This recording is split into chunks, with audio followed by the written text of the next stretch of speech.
pour les invocations, pour les sacrifices. Et vous allez là-bas vous manger. C'est ça. C'est ce qu'ils font.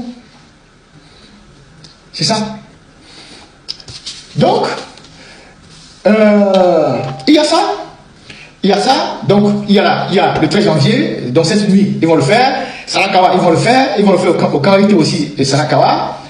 Et il y a beaucoup de gens qui disent que la colombe de la paix, il y a quelque chose là-bas. Moi, je ne peux pas la tester. Je dis des choses dont je suis certain. Je ne peux pas la tester, mais beaucoup de gens disent que colombe de la paix n'est pas un monument simple. Il y a des choses qui sont cachées là-bas. La seule chose que je sais est que dans les années en mars 93 et en janvier 94, lorsqu'il y a eu l'attaque du camp Hérité, le lieutenant Takofai, qui était un redoutable soldat togolais, a essayé de descendre la colombe. Peut-être qu'il en sait quelque chose.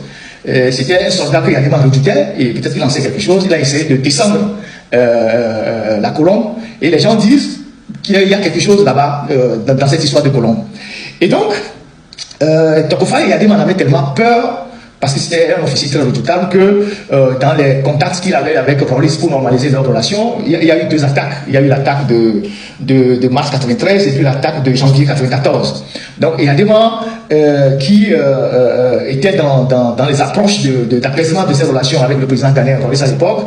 Dans les discussions, il y a des gens décidé, il y a des gens demandé qu'on lui offre Takofai, qu'on lui quitte Takofai, et les Ghanéens à l'époque, n'ont pas voulu se salir les mains. Ils ont accepté le principe et ils ont ouvert un couloir, et une unité togolaise est rentrée au Ghana avec la complicité d'un indicateur, et puis on a assassiné Takofai au Ghana.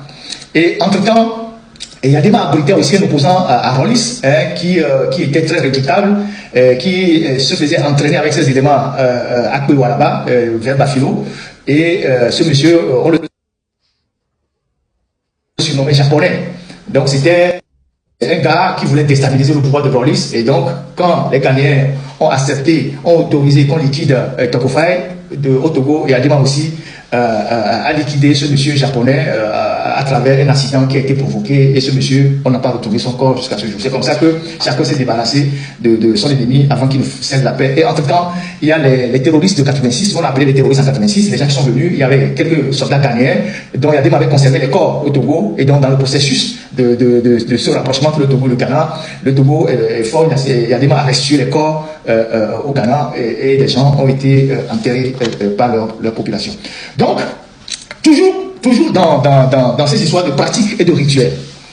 Vous savez que en 2005, après tout ce qu'il y a eu comme massacre au Togo, il y a fondamentalement trois ou quatre pays qui sont très liés au Togo avec des pratiques des rituels, les histoires de rites et tout ça. Il y a le Zaïre, je ne veux pas parler de la RDC, il y a le Zaïre de Mobutu, et je vous dirai pourquoi. Il y a le Gabon de Omar Bongo. Ces dernières années, il y a le Congo-Brazzaville de Denis Sassou Nguesso, et plus au nord de chez nous, il y a le Niger. Pourquoi le Niger? Parce qu'il y a des fait le Niger, et il a conservé beaucoup de relations avant de partir dans l'armée française. Ils ont servi au Niger, ils ont des réseaux là-bas, les marabouts et tout ce que vous pouvez imaginer. Donc, en 2005, donc, il y a des membres Mobutu, tout ça, ils s'échangeaient des marabouts. Et il y a un marabout de Mobutu qui est arrivé au Togo dans les années 90, quand le pouvoir était secoué, qui est resté au Togo pendant longtemps, qui s'appelait Francis. C'est un Burkinabé qui a servi longtemps avant de quitter le Togo et d'aller dans son pays. Il y a aussi un autre qui est du Niger, Aladi Taïwo, lui, je pense qu'il est toujours là. Il y a, comment appelle-t-on, Mobutu qui avait donné un fétiche. Et dans leur histoire d'authenticité, vous vous rappelez à l'époque, après les mensonges des histoires de l'attentat de Sarakawa, ils sont rentrés dans l'authenticité. Yadema a laissé tomber le nom Étienne pour s'appeler Nyasingbe Yadema. Mobutu est devenu Mobutu Kukwembu Azabanga, des histoires comme ça. On a changé la veste contre la bacoste. Il faut faire l'animation politique, il faut faire ci, il faut faire ça. Les gens dansaient, ça remuait les fesses et tout ça. Et donc, Mobutu avait un fétiche dont le pendant n'est que l'animation politique et tout ce qui est la joie, les pleurs, tout ça. Donc, il y a Mobutu a revu ce fétiche-là, Et ce fétiche-là, il est à Lomé 2. Il est à Lomé 2 et il est installé là-bas. Il y est toujours. Et quand avec la conférence nationale, on a supprimé l'animation politique, on a décidé de supprimer l'animation politique, il fallait nourrir le fétiche là. Parce que ce fétiche n'aime que du bruit, la musique, les danses, les histoires comme ça, et parfois même aussi les pleurs. Donc ce fétiche là, c'est quand on a supprimé l'animation politique qu'on a instauré des marches de soutien.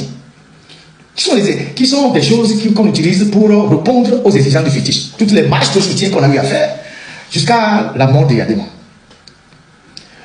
Maintenant, il faut oublier le fétiche, parce que quand vous installez les gens qui sont dans les pratiques africaines, vous savez, quand tu prends un fétiche chez toi, il faut satisfaire aux exigences du fétiche, parce que de temps en temps, le fétiche va faire du bruit pour que vous puissiez lui donner ce dont il aime. S'il aime les humains, il faut lui sacrifier les humains. S'il aime les animaux, il faut lui sacrifier les animaux.